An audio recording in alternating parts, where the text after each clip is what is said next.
Lo de este chico también de acá ahorita. Yo le compartí a su WhatsApp, ¿sí?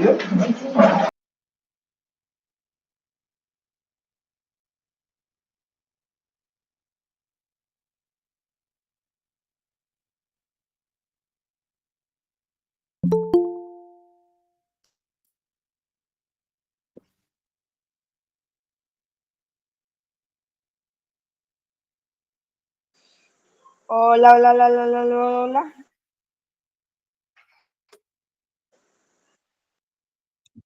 Buenas,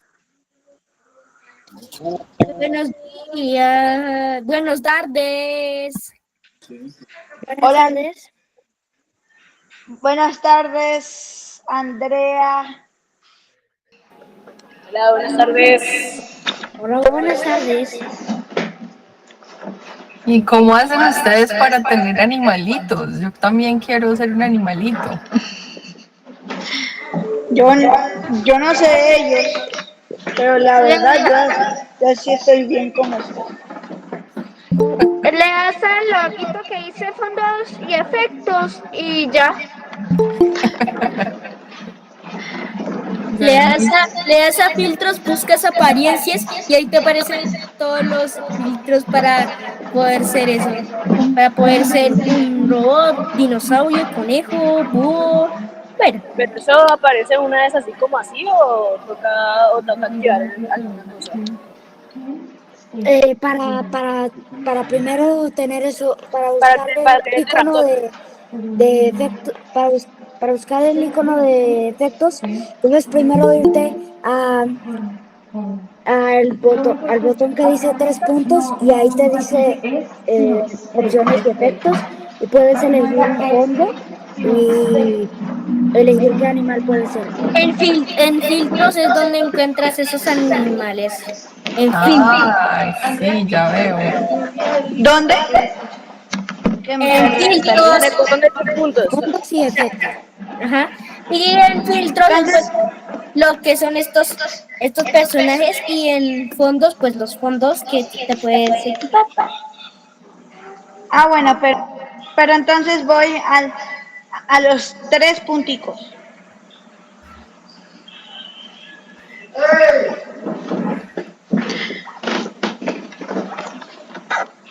Encuentras una opción que dice fondos y efectos.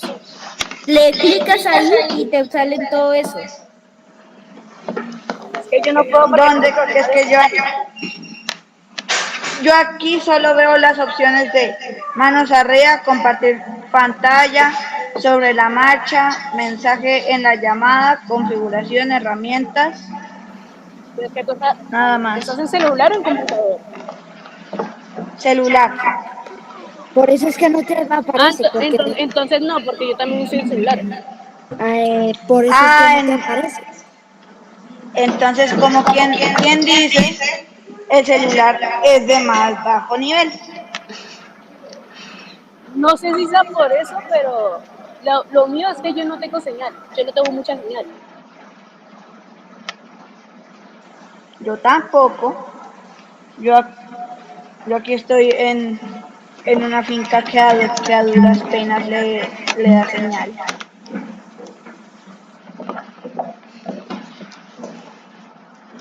Listo, vamos a esperar 2 minuticos a ver si se conectan los demás chicos y ya damos inicio. Yo creo que a las 4:05.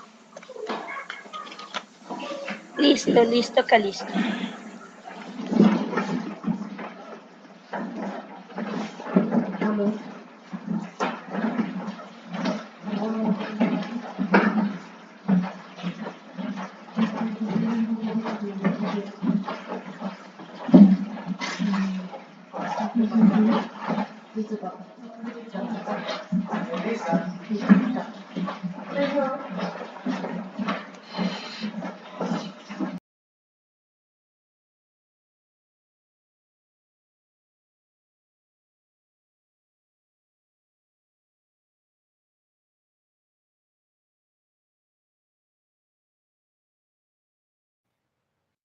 Hola Ana.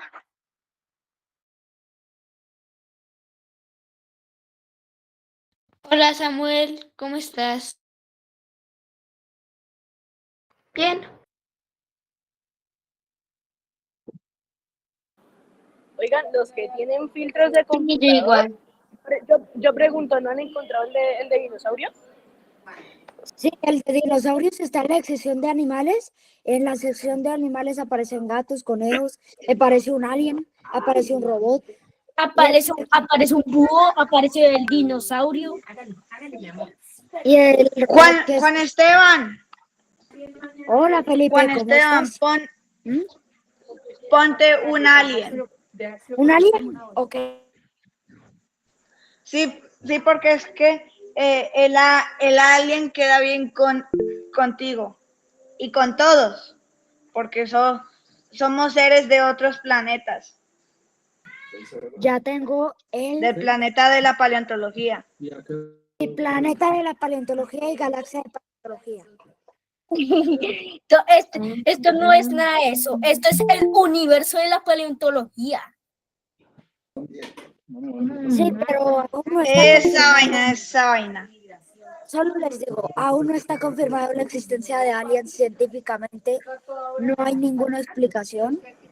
Pues se supone que ciertos rumores, algunos son como que supuestamente que el Pentágono ya había confirmado que hay aliens, pero ciertos rumores más populares 51 de esos son más falsos, porque el área 51 es un área militar aérea, y entonces ahí fabrican aviones que para ese entonces eran innovadores, pero que ahora son normales. Pero los lugareños dijeron que eran aliens, y eso 2000 empezó ese rumor. Además, que anteriormente también habían rumores sobre abducciones de alienígenas, que las personas se las llevaban las naves de alienígenas. No, ¿Ustedes no se acuerdan de una es, foto que hay de la Segunda escúchenme, Guerra escúchenme. Mundial en California, si no estoy mal? Miren, es que yo sí creo que existen los aliens, porque en, en la Vía Láctea deben haber por lo menos 100.000 millones de estrellas. Ahora pongamos que el 50% de esas es Pero pregunto, que ¿cómo sabes que las estrellas van a ser sistemas solares? es, es un promedio que deben haber casi 100.000 millones de estrellas en nuestra galaxia. Sí, pero Bueno, Entonces, pero es que cada estrella debe tener por lo menos un planeta, cada estrella. sí, Y pero entonces también pongamos que el 20% de todos esos planetas están en la zona habitable, o sea, no tan lejos ni tan cerca del Sol. Hay uno, Y ahora hay un pongamos que de planeta que ese número, un 20% de los planetas tienen sí, en eso condiciones para dar vida. Y de ese número, que el 20% tenga vida.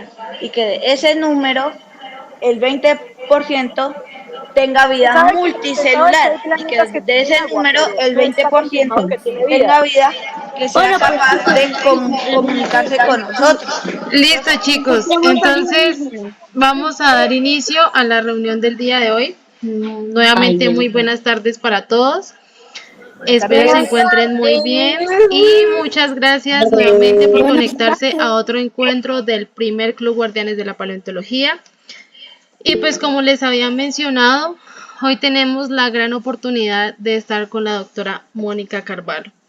La doctora Mónica es una bióloga colombiana, experta en paleobotánica y ecología del pasado, con formación internacional en Penn State Cornell y raíces académicas en Medellín. Ha realizado investigaciones pioneras sobre los bosques neotropicales antiguos y su respuesta a cambios climáticos extremos. Su trabajo también abarca la curaduría museológica y la divulgación científica en Colombia y en Estados Unidos. Entonces quiero que recibamos por favor a la doctora Mónica con un fuerte abrazo, un aplauso y que le demos las muchas gracias por conectarse el día de hoy.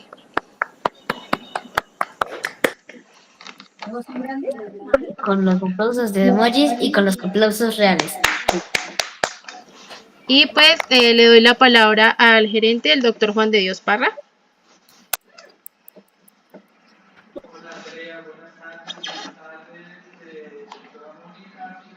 ¿Cómo están?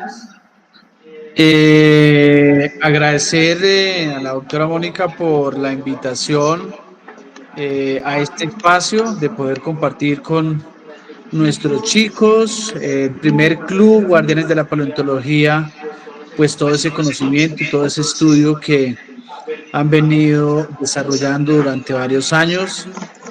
Seguro que esta nueva charla va a ser igual de fascinante a las anteriores que hemos podido también escuchar.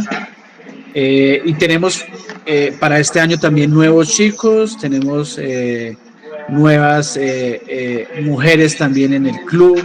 Entonces, nada más lindo que, por supuesto, una mujer también que nos hable de paleontología. Entonces, doctora Mónica, nuevamente muchas gracias por la invitación y nada, el espacio es tuyo. Gracias.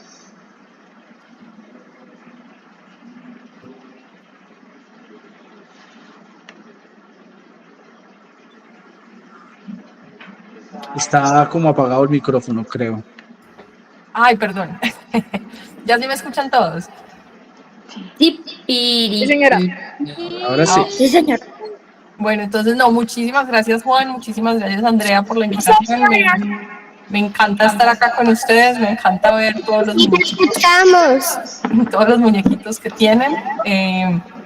Y sí, o sea, para la próxima me encantaría estar en persona. En este momento yo estoy en Estados Unidos, yo soy profesora en la Universidad de Michigan, queda ahí como bien cerquita a Canadá, en el norte. Y pues bueno, o sea, lo que les voy a presentar hoy, les voy a mostrar hoy es como parte de cosas que he venido yo trabajando en el pasado y también cosas que hemos venido desarrollando junto con otros colegas colombianos en los últimos 2 años y un poquito del trabajo que estoy haciendo ahorita, que la próxima semana de hecho viajo a Colombia para hacer trabajo de campo en la Amazonía. Entonces, a ver, yo casi nunca utilizo Google Meets, entonces por eso a veces no logro. En el viaje, que te tengas mucha suerte. Muchas gracias. Oye, sí, buen viaje. Muchas gracias. Buen viaje. Buen viaje. Que no te coma un tigre. Y esperemos que no falle ninguna turbina, que todo esté bien. Y que en la Amazonía no te coma algo peligroso. Bueno, Pero sí hay que hacer No le metan miedos que después ni viaja. Charla. Si le seguimos Bueno, dejen seguir con la charla. Sí, por favor, no hagan que se le coja el miedo. no se preocupen que yo Callémonos todos desde ahora. no les Apagar el tengo miedo. micrófono. Sí, pueden ver la pantalla que les estoy compartiendo. Sí, señora, sí se puede. Sí, señora. La presentación. Sí. Listo, gracias. Bueno, entonces como les decía Andrea, yo trabajo fósiles de plantas y me he enfocado más que todo en estudiar fósiles de hojas y todo lo que nos pueden contar los fósiles de hojas, porque pese a que los fósiles que son más conocidos y que son casi que más fáciles de encontrar son los vertebrados, pues porque son huesos, o las conchas, porque son duras y se preservan muy fácilmente, y más que se preserven muy fácilmente es que se pueden ver, digamos que por la erosión de las rocas. Las hojas fósiles son muy comunes, pero son un poquito más difíciles de encontrar. Ellas son delicadas, muchas veces se suelen borrar con el agua, entonces para poderlas encontrar casi que nos toca sacar bloques de roca y partirlas en la mitad. Cuando las partimos, ahí es que se pueden ver esos fósiles, esos pequeños secretos del pasado. Eres una paleobotánica. Sí, exacto, soy paleobotánica. Entonces, algo que yo trabajé en el pasado, cuando estaba haciendo mi maestría, hace muchos años, fue trabajar con los mordiscos que dejan los insectos en las hojas. Y es porque esos mordiscos que dejan los insectos, pues se preservan en las hojas fósiles, los podemos ver, y entonces casi que nos están mostrando ese comportamiento y esa interacción que pasó hace millones y millones de años cuando las hojas estaban vivas.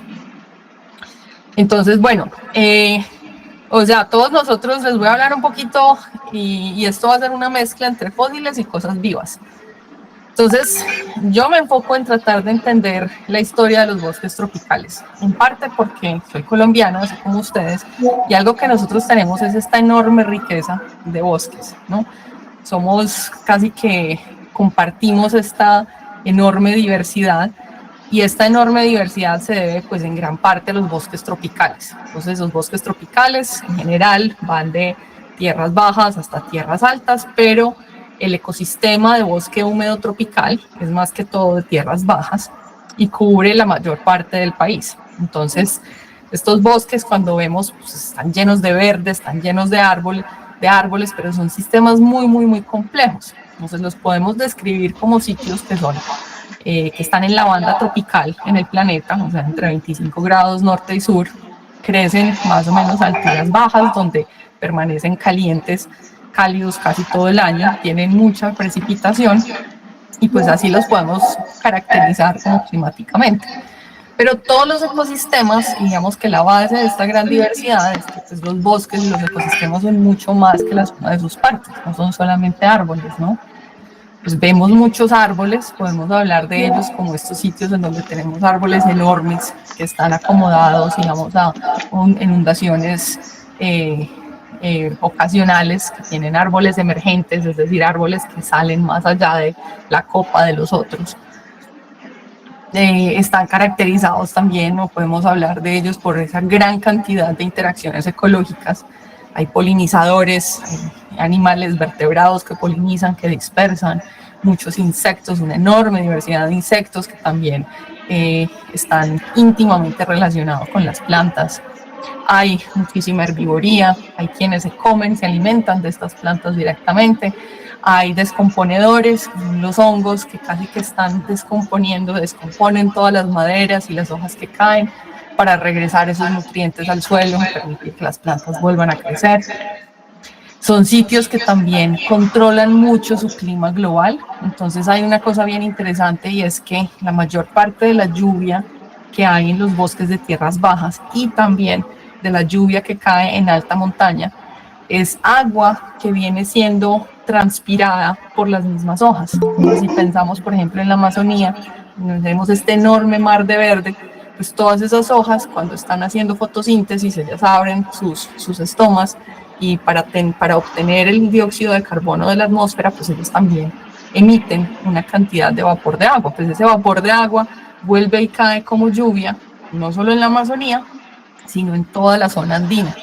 Entonces, cuando ustedes abran la llave para tomar agua, pueden pensar que esa agua que están tomando, que cayó como lluvia en algún momento, de hecho pasó por los árboles que estaban creciendo en el Amazonas. Esos bosques tropicales bien son los sitios que mayor productividad tienen en todo el planeta, y eso pues a nivel global es muy importante. Controlan cómo se erosionan los suelos, y pues bueno, son sitios de una enorme complejidad. Perdón que ahí me salté eso. Son sitios de enorme complejidad, y entonces mucho de lo que nosotros los paleobotánicos tratamos de hacer es entender no solamente las plantas que vivían en el pasado, sino también muchos de estos procesos y de cómo funcionaban los bosques en el pasado. Y eso pues para entender la historia de todos esos servicios ecológicos que tenemos hoy en día. Los bosques tropicales nos hicieron que nosotros fuéramos el segundo país más biodiverso del mundo. Exacto. Entonces son estos sitios, entender la historia de estos sitios, de estos bosques tropicales, es entender la historia de nuestra diversidad y de toda esa enorme riqueza de la que tenemos que estar muy orgullosos y que también tenemos que cuidar. Entonces, para entender esta historia, las hojas fósiles son súper valiosas, son muy valiosas, porque si ustedes lo piensan, pues en un bosque que tenemos todos estos árboles, los árboles están botando hojas todo el tiempo, y esas hojas son el reflejo de cuánta fotosíntesis había, de quiénes eran las plantas que había, de quiénes eran esos insectos que se las estaban comiendo. Entonces nos permite realmente viajar en el tiempo y casi que reconstruir cómo eran esos ecosistemas. Todos los fósiles son importantes. Sí, lo que pasa es que yo tengo el sesgo porque me gustan las plantas, pero es verdad, todos los fósiles son importantes y nos cuentan diferentes pedacitos de ese rompecabezas que es la vida en la Tierra. Hasta la monita más pequeña vale harto para la historia. Sí, son invaluables, invaluables. Todo lo fósil, sí, no hay que romperlo porque si no, no perdemos grande información. Exacto. Toda planta, No, y es que yo vertebrado. Aquí en mi casa, en mi finca, yo tengo una amonitas de menos de un centímetro. Ay, diminutas. No, y es que ya se me ha perdido 2 veces y la he vuelto a encontrar de lo pequeñita que es. Diga, Bueno, pero bueno, a mí me gustan mucho otros fósiles de hoja. los fósiles de hojas son bien bonitos y en gran parte es porque las hojas en general tienen una diversidad, pueden ser de muchas formas diversas.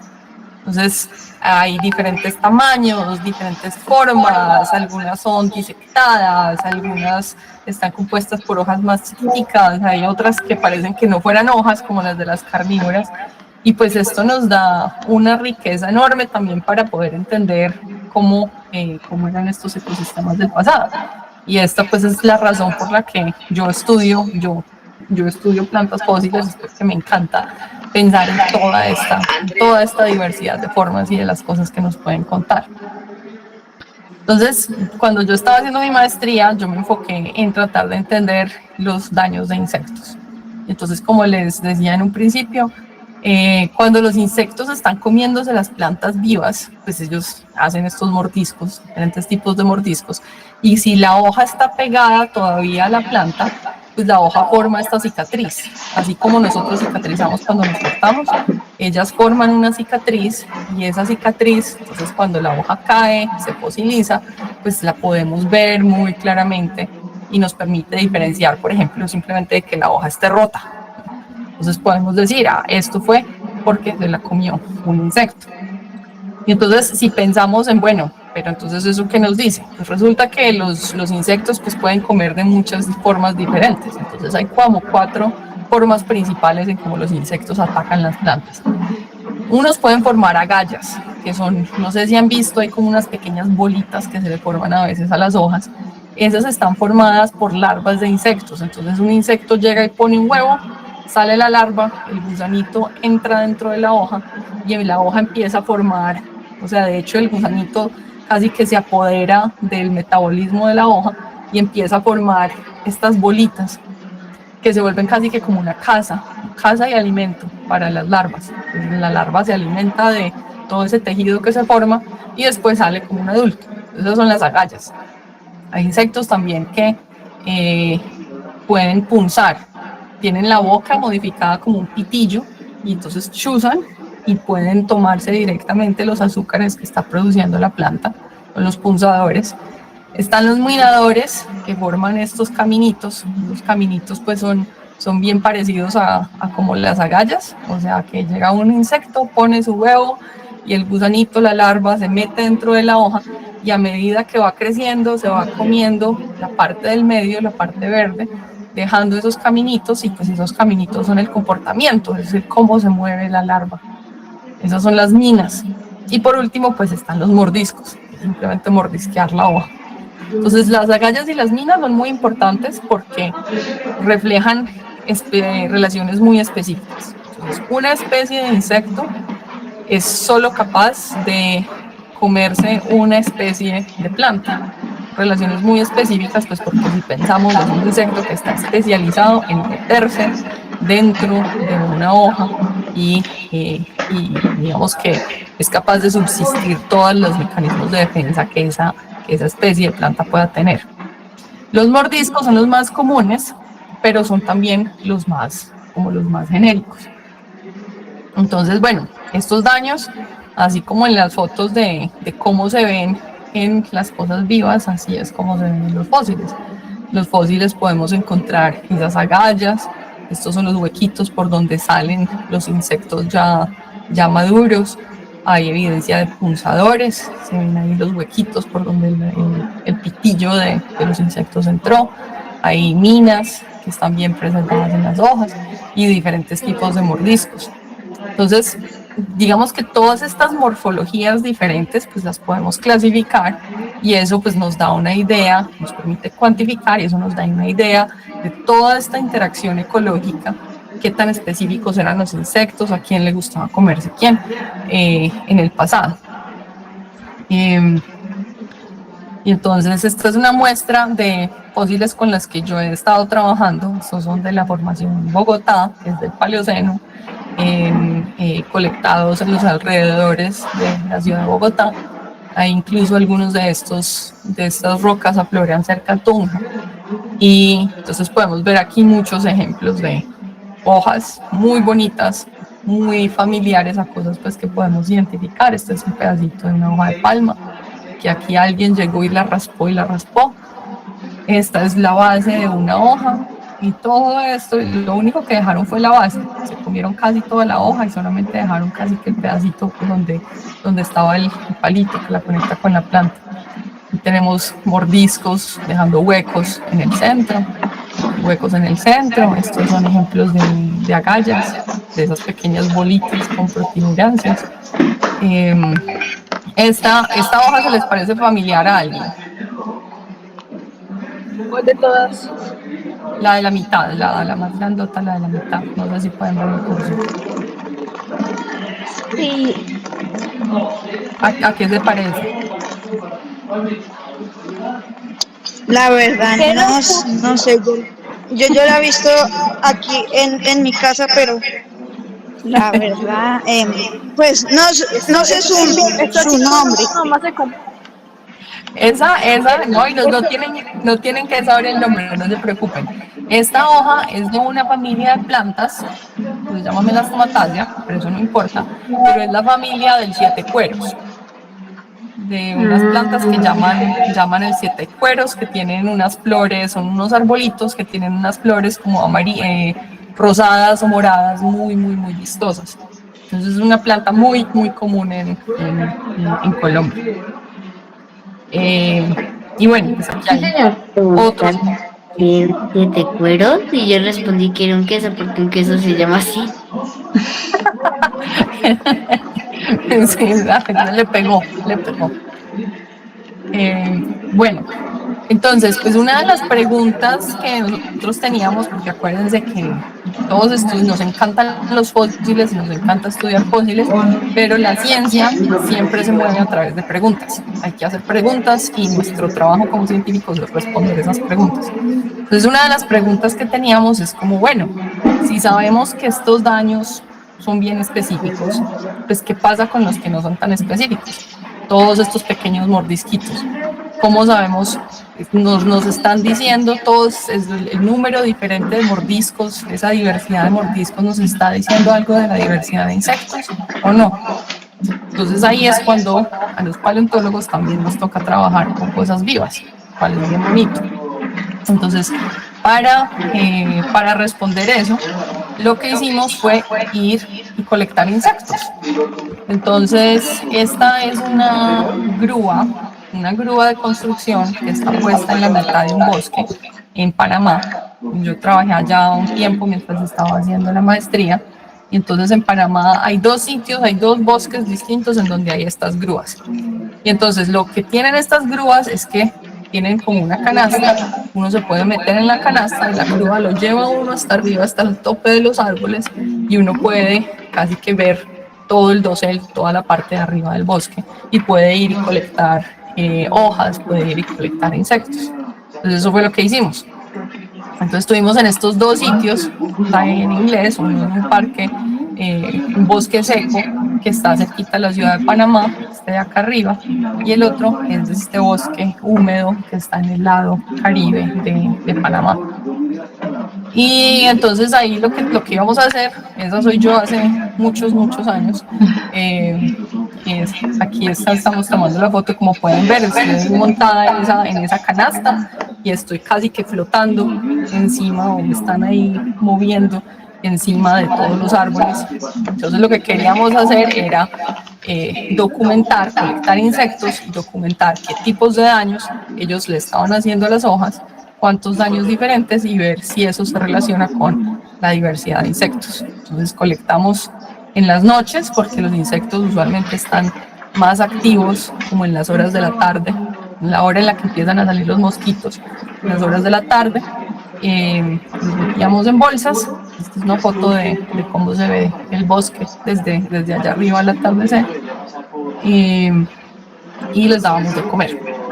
Entonces estos son muchos de los insectos pues, que estuvimos colectando.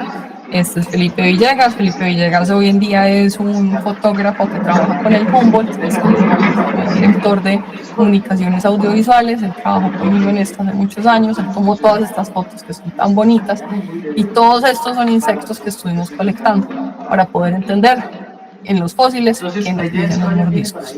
Entonces pues hay muchos tipos, hay cucarrones, hormigas cortadoras, estos insectos palo, maría palitos que los llamo yo, no sé ustedes si los llaman igual en Boyacá, grillos y orugas, muchas orugas. Entonces, y estos insectos los colectábamos, los metíamos en bolsitas, les dábamos de comer y observábamos cómo era que comían. Entonces eso fue más o menos, colectamos como 430 insectos y después los identificamos.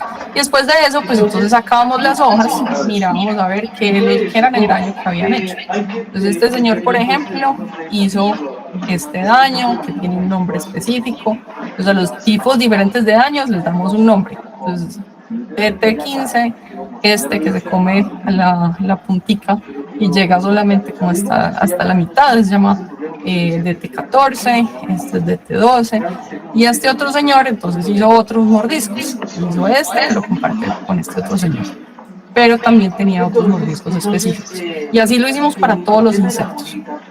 Entonces, ¿qué era lo que queríamos mirar? Y aquí es donde viene la parte científica, pero pues que no le vamos a dar mucha, no vamos a entrar mucho en eso. Entonces, en esta gráfica tenemos aquí abajo, IR es riqueza de insectos, o número de especies de insectos. Entonces, de 0 a 20 por cada especie de planta que estuvimos colectando.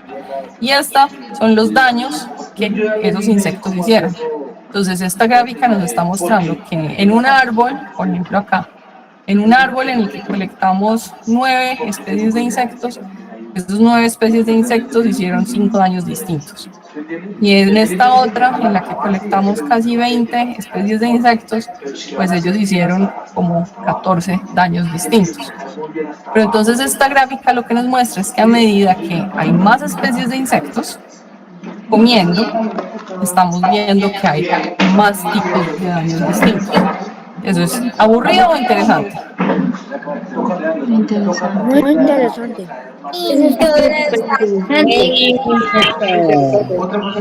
Bueno, entonces, Interesante. ¿y por qué es interesante? Porque antes creía que los niños De con esa facilidad de posibilitar Chicos, si quieren levanten la mano y hablan uno por uno porque no se les entiende. Entonces, primero está Andrés Felipe. Ah, no, ya. Se olvidó bajar la mano. María José. Bueno, mi pregunta era,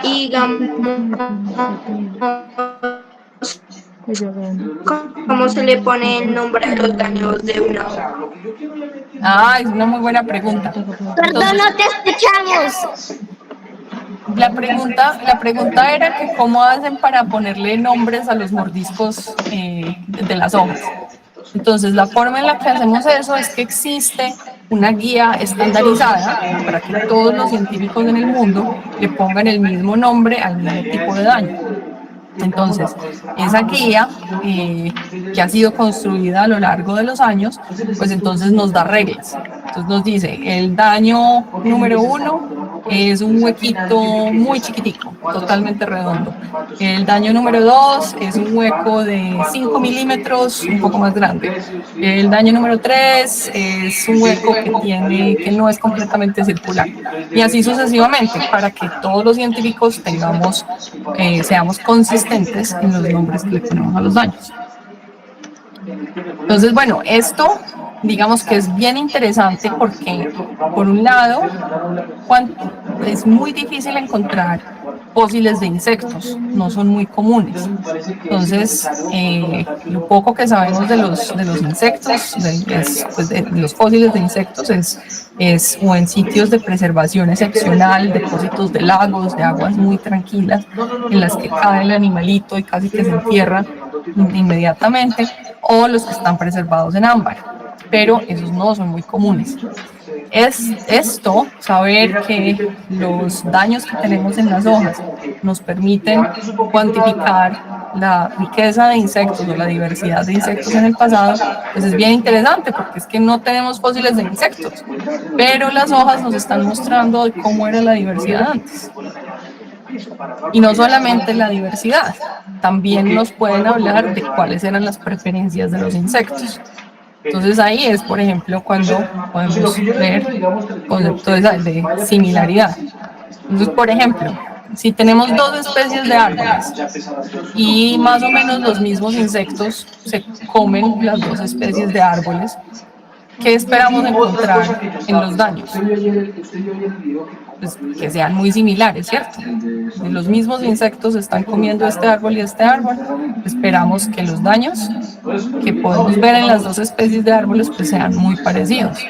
Pero si en cambio tenemos una comunidad de insectos que solamente se está comiendo una especie de árbol, mientras que este otro árbol, esta otra especie de planta, se la comen otros insectos distintos, pues eso se ve reflejado en los daños. No van a compartir muchos tipos de daños. Y eso también es bien interesante porque entonces nos permite saber no solamente cómo era esa diversidad de insectos, si era alta, si era baja, pero también nos permite decir, estos insectos que existían antes eran más caprichosos y solamente se alimentaban de ciertas plantas específicas. Entonces, bueno, muy bonito y todo, pero los fósiles, ¿qué?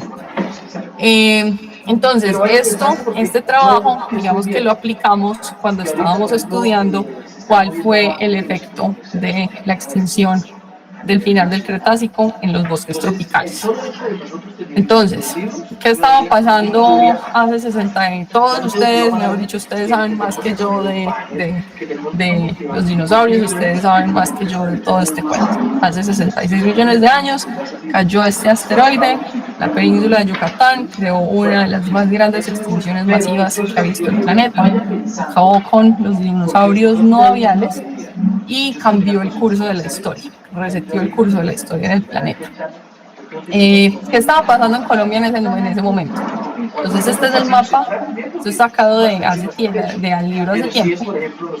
Colombia en ese tiempo, así era más o menos como se veía, había gran parte, estaba cubierta por un mar epicontinental, de ahí pues toda esa riqueza de fósiles que ustedes tienen en Villa de Leyva, aunque esos son un poquito más viejos, y las cordilleras pues todavía no estaban completamente levantadas, la cordillera oriental no estaba, había como una protocordillera central que apenas estaba levantada. Y aquí estamos a nivel mundial, aquí fue donde cayó el asteroide. Entonces, no muy cerquita, pero la verdad tampoco muy lejos. Entonces, para entender qué fue lo que pasó en esta época, pues teníamos que buscar fósiles de antes y después de la extinción. Entonces, uno de los sitios en donde trabajamos para buscar fósiles después de la extinción son en estas minas de carbón de La Guajira que datan del Paleoceno. Entonces, ellas tienen los carbones que se sacan de allá y que ahorita se los vendemos a China. Tienen más o menos entre 58 y 60 millones de años. Y esto pues es un sitio, digamos que es un poco un paraíso paleontológico, porque una cosa pues que hacen estas minas pues, es que a medida pues que van sacando todo todo el carbón, pues dejan también enormes cantidades de roca expuesta en donde podemos buscar fósiles. Entonces este es un video que hizo Edwin Cadena la última vez que estuvimos hace unos años en las minas de carbón en Cerrejón, y ahí pueden ver cómo las hojas están casi que están metidas en la roca. Entonces ahí nosotros estamos partiendo toda esta roca para poder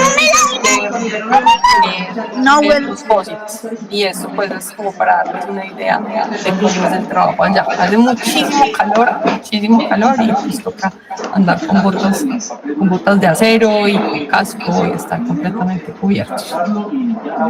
Entonces, bueno, una de las cosas que hemos encontrado y que pues de pronto han escuchado antes es que de la era de los dinosaurios a la era de los mamíferos, o sea, entre el Cretácico, final del Cretácico y el Paleoceno, hubo un cambio enorme en los bosques.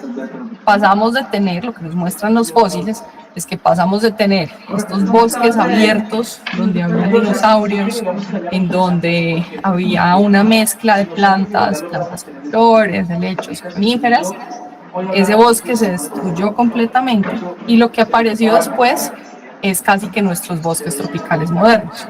Estaban dominados por plantas con flores, eran bosques cerrados. Entonces cuando los bosques son muy cerrados, que las plantas crecen muy juntas, pues hay un gradiente de luz hacia la parte de adentro del bosque.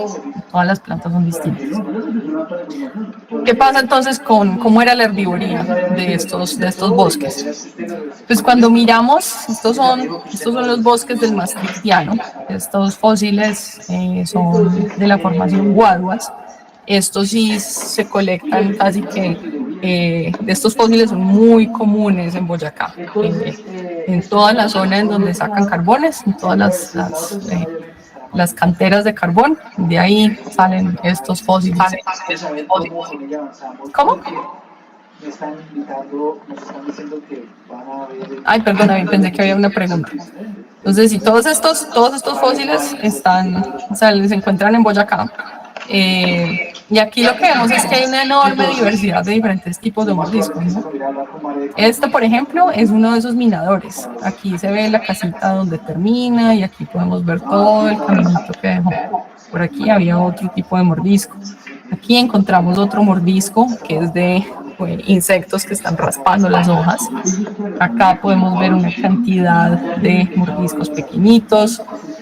Todos estos punticos que pueden ver son insectos escama. Entonces hay algunos insectos que suelen ser una plaga. Si tienen mamás que les gustan las plantas, ellas siempre se están quejando de estos insectos escamas porque son una plaguita que les crece en las hojas y los van secando. Estos acá son marcas de punzadura en la vena media de la hoja.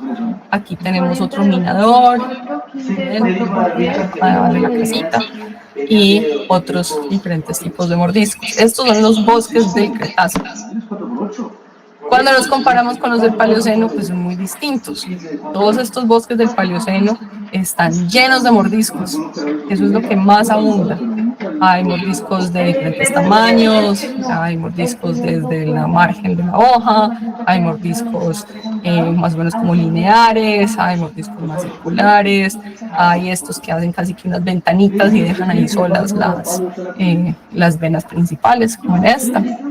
Y eso es lo que más abunda, son más que todo mordiscos. Entonces, cuando comparamos justamente esa preferencia, si pensamos en qué tan diferentes son los daños que habían entre las distintas plantas en el Cretácico y qué tan diferentes eran los mordiscos entre las diferentes plantas en el Paleoceno, pues hay dos comportamientos muy distintos. Entonces, antes de la extinción, lo que vemos es que hay muchos insectos especialistas. La mayor parte de los insectos se estaban enfocando en comer un tipo de planta.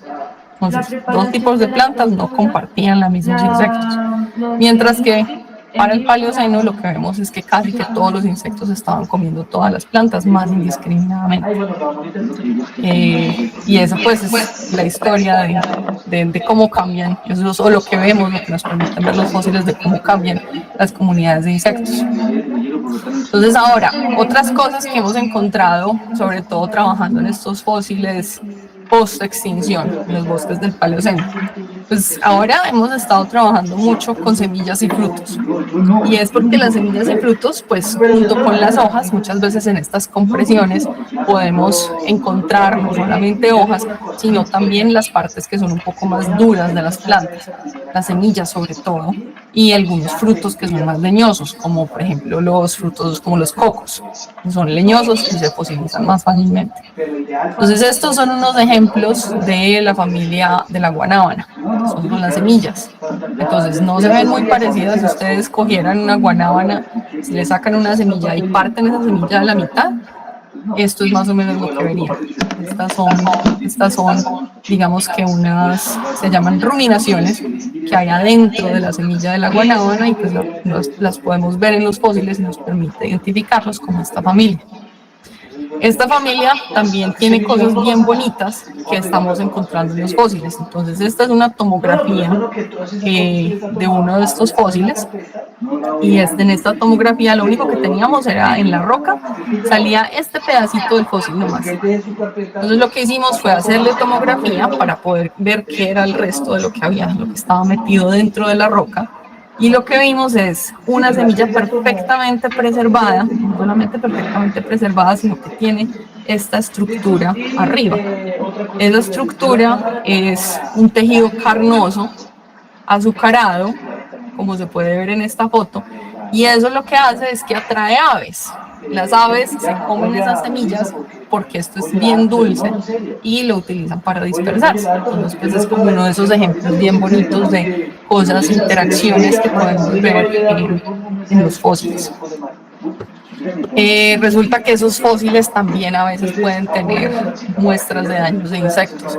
Entonces, con uno de mis estudiantes, que ahora está haciendo su doctorado en la Universidad de Pensilvania, en Penn State, Estados Unidos, él para su trabajo de pregrado estuvo trabajando con daños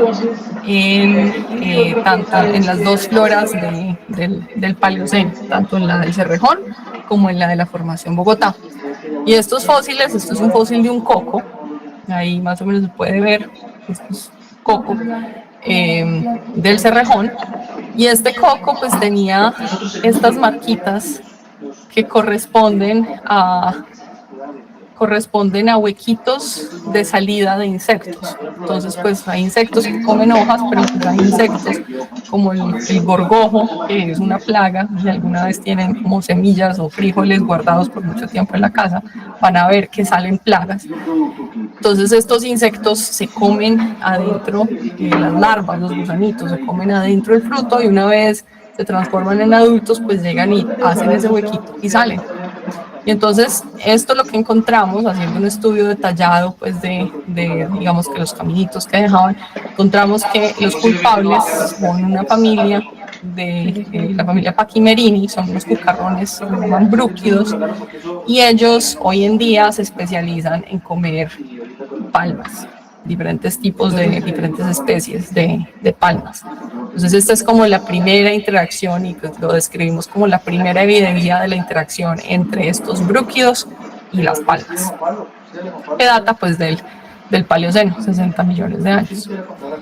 Estos son algunos de los sitios en donde hemos trabajado pues en los años. Estos sitios, de atrás, la foto es de una cantera de arcilla en Cundinamarca, y otra de estas es en la península de Azuero, en donde encontramos otros fósiles bien bonitos, también hablando de semillas y de frutas, y es de la familia de las uvas, la familia Vitácea.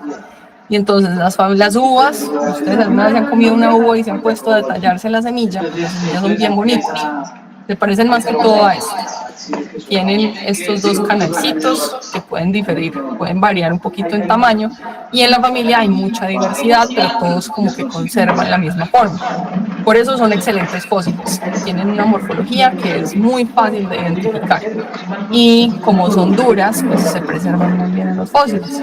Entonces hace poco estuvimos revisando, en un año estuvimos revisando digamos que el registro fósil de las uvas para el neotrópico, y encontramos pues en 4 floras diferentes, encontramos 9 especies distintas de estas uvas. incluyendo la uva más vieja para el trópico americano. La encontramos en la formación Bogotá hace 60 millones de años, o sea, en esos bosques neotropicales tempranos.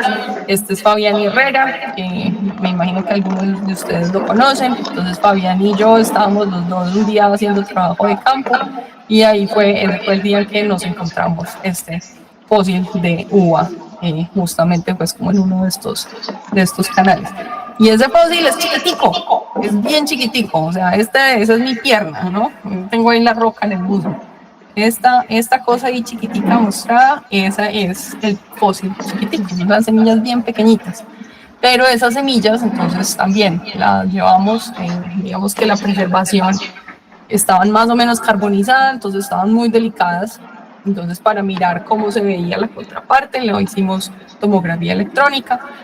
Y esta es el dibujo de cómo lucía ese fósil, esa primera uva que conocemos para el neotrópico. Entonces, junto con esa, pues cuando estábamos haciendo la revisión de estos otros sitios en América, pues encontramos 5 especies nuevas, encontramos 9 registros, 5 especies nuevas, y entre esas especies pues están esta fue la que describimos del Paleoceno. Pero también están estas cosas que son bien, bien bonitas. Para darles la escala aquí, estos son 2 milímetros, ¿verdad? Son chiquiticas. Y estas, pues, digamos que nos ayudaron mucho a reconstruir cuál había sido la historia de la familia de la uva en América. Y ahora ya para concluir, entonces, pues, que les estaba contando que iba para el Amazonas, este es el sitio para donde voy. Esta fue la foto que tomamos el año pasado.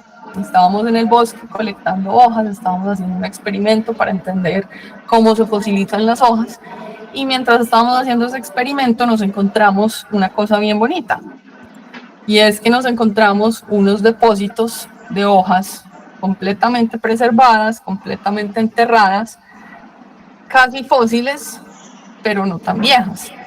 Esta hoja de acá tiene 1200 años de edad. O sea, esto es antes de que llegaran los españoles, antes de la Revolución Industrial. Esto es el reflejo de las plantas que estaban creciendo en la Amazonía hace 1200 años.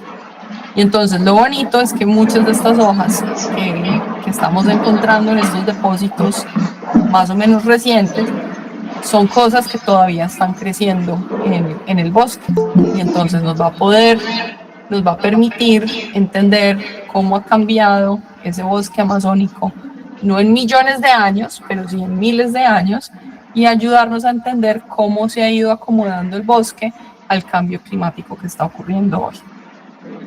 Y entonces eso era todo lo que les tenía por contar. A ver, ¿cómo hago para terminar de compartirles la pantalla? Y si tienen alguna pregunta, estoy atenta. Entonces, Esperanza tiene la mano levantada. ¿Qué pregunta, Cristóbal? Se perdió la compra. Bien. Pues es que mi pregunta es que cómo hicieron, o sea, pues cómo hizo esa hoja para no quedar atrapada en la tierra o en una roca. No entendí esa parte. Las hojas, las del Amazonas. Sí. Ah, bueno. No, lo que pasa es que lo que creemos es que hay algo que pasa en la Amazonía, y es que la Amazonía hay partes que se inundan cada año. Entonces, cuando hay época de lluvias, el río crece, parte del bosque se inunda, y cuando esa parte del bosque que se inunda, pues crece el agua, está todo bajo agua, pues resulta que se pueden crear condiciones anóxicas. Entonces, en la parte de abajo, debajo de toda esa agua, pues no hay oxígeno, no hay mucha descomposición, y esas hojas que estaban ahí, pues quedan enterradas. Digamos que toda la arcilla que está trayendo el río puede enterrar rápidamente esas hojas. Entonces puedes pensar en esto, es casi que es un proceso de fosilización incipiente. O sea, estamos viendo lo que podrían ser, si volviéramos en 10 millones de años, estamos viendo cómo se fosilizaría ese bosque.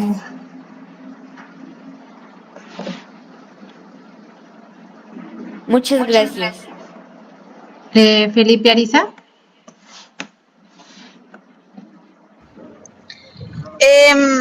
Mi pregunta es que entonces mi mamá es botánica, ¿sí? Entonces, yo intenté hacer una exposición sobre plantas. Y entonces, pues, me faltaron muchas especies, me faltó explicación. Pero sobre todo, es que entonces las plantas son mucho más diversas. O sea, la diversidad de vida multicelular, de vida animal, es solo pues, en mi opinión, es solo el 30% de la diversidad vegetal. O sea, es mucho. Sí, y también hay una cosa que es un poco injusta, y es que si nosotros pensamos en animales, o sea, hay muchísimos animales, ¿no? Y la mayor parte de los animales creo que son insectos, son artrópodos, es el grupo más grande. Pero si lo pensamos, para nosotros es muy fácil entender que los artrópodos son diferentes a los vertebrados, y dentro de los vertebrados que los mamíferos son diferentes a los peces. Pero si hacemos la comparación en plantas, agrupamos todo junto. Es muy difícil para nosotros entender, hasta que uno se mete a estudiarlo, entender cómo los helechos son distintos, y a los botánicos les toca casi que estudiar todo. Entonces, un botánico es como equivalente a decir un zoólogo, es equivalente a decirle a un zoólogo que debería comprender todos los animales al mismo tiempo y entender y saberlos todos al mismo tiempo. Entonces ahí es muy difícil a veces comparar. Sí, porque es que yo, pensando más allá, mi exposición más larga mide por ahí unas 40 páginas, pero esa de plantas yo estimadamente unas 60 páginas debe medir, porque es mucho la diversidad vegetal. Sí, sí, es muchísima. Solamente plantas con flor son como 400.000 especies.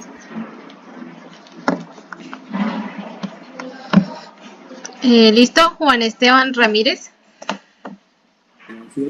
Una pregunta que te tenía era,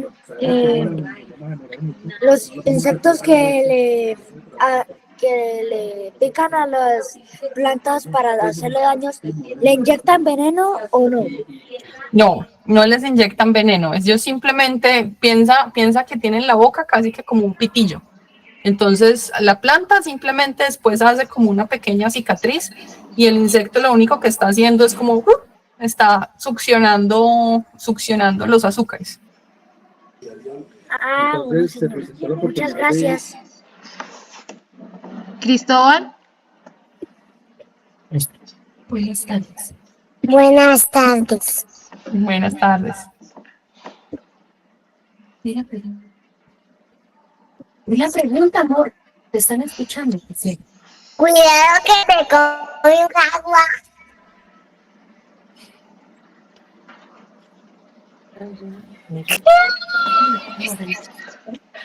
¿Me repites? Es que creo que se cortó un poquito la comunicación. Cuidado que te come un jaguar en el Amazonas. Un jaguar. A mí me encantaría ver un jaguar, pero de lejos. Sí, porque cerca puede que te empiece a corretear y a ñam, ñam, ñam. Literalmente ni siquiera vas a tener tiempo para reaccionar. Sí, toca de lejitos. Si te acercas al jaguar, creo que el jaguar de almuerzo va a comer un almuerzo de carne de Mónica Carvalho. De hecho creo que ni siquiera lo vas a poder ver de lejos, porque ya literalmente de lejos ya te puede perseguir. Y luego hace el almuerzo de Mónica Carvalho. De carne de Mónica Carvalho. Ay, ya saben, si lo escuchan en las noticias, Carne paleobotánica. ya saben por qué fue.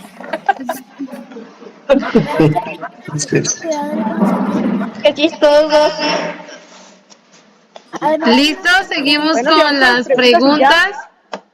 Andrés Felipe. Yo tengo una pregunta, bueno, dos. Dos porque no sé si esa la respondieron porque no tenía señal. Es que yo he encontrado, es que yo he visto varios fósiles de plantas y algunas difieren en color, ¿no? Es por el tiempo que han durado fosilizadas. No, resulta que lo del color es un poco variable, depende de las condiciones en las que se formaron. Entonces, digamos que esos que yo mostré de la formación Bogotá, que son bien bonitos, que tienen como colores más rojizos, lo que pasa es que en toda esa formación hay mucho hierro. Entonces, la coloración de esos fósiles está asociada a, digamos que todos esos minerales de hierro que están fluyendo, digamos que cuando se forma todo ese depósito. Los que son más oscuros, los que se ven casi que como si fueran una hoja negrita aplastada, es porque esa hoja se carbonizó. Entonces, piensa en una hoja así las veamos planitas, pues son medio tridimensionales, pero con toda la presión, cuando se forma la roca, pues se aplasta y se pueden carbonizar. Entonces depende más de las condiciones específicas del sitio, más que del tiempo. Vale. Y la otra pregunta, ¿hace cuánto las plantas desarrollaron mecanismos como, por ejemplo, ciertas cosas que dicen, entre comillas le dicen a los insectos, oye, soy venenoso, no me comes? No, pues, o sea, si lo piensas, esos son mecanismos, son mecanismos casi que de respuesta de cualquier ser vivo.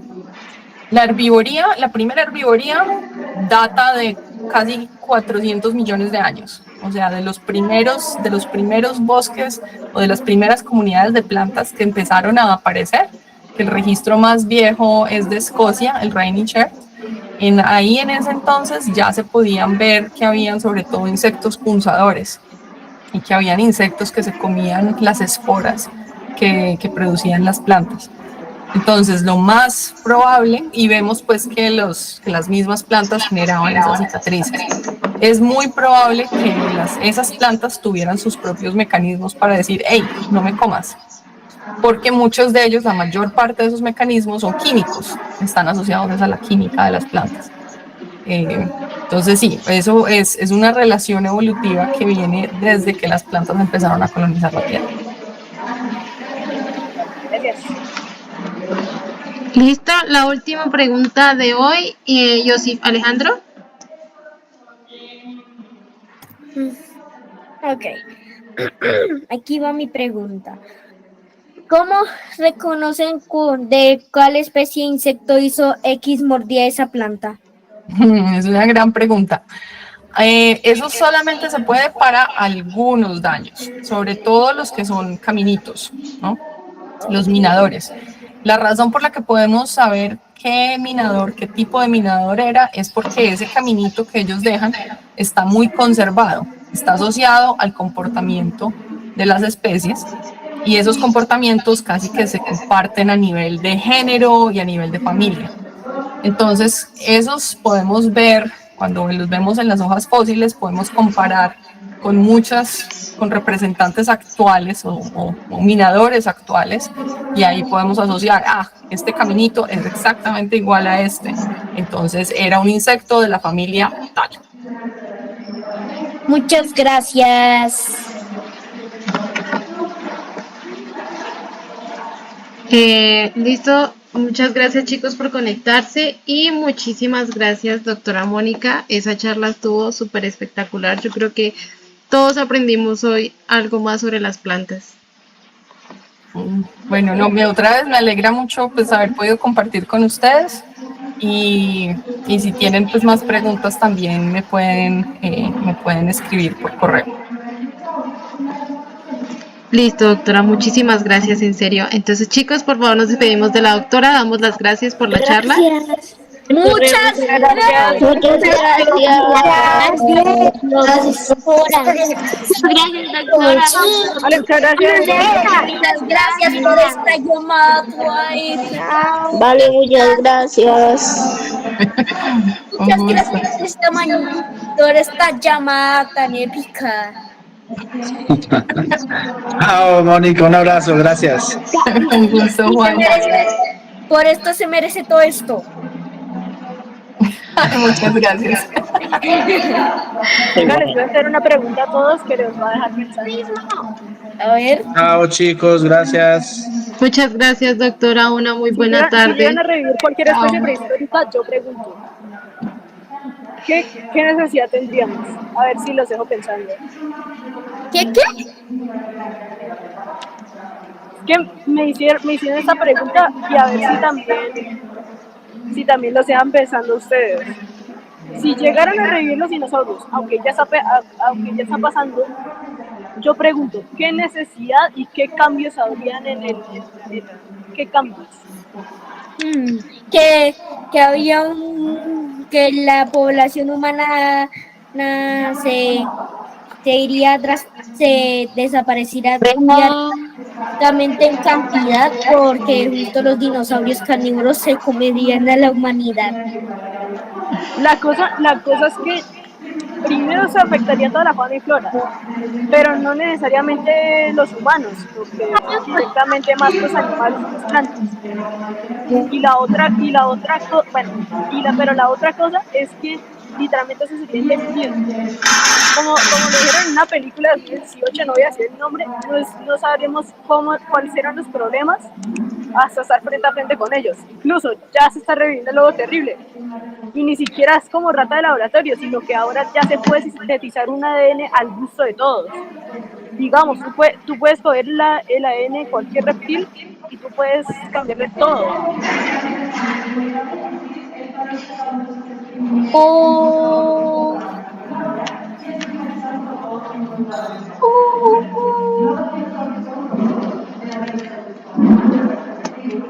Chao, chicos, que estén muy bien. Chao.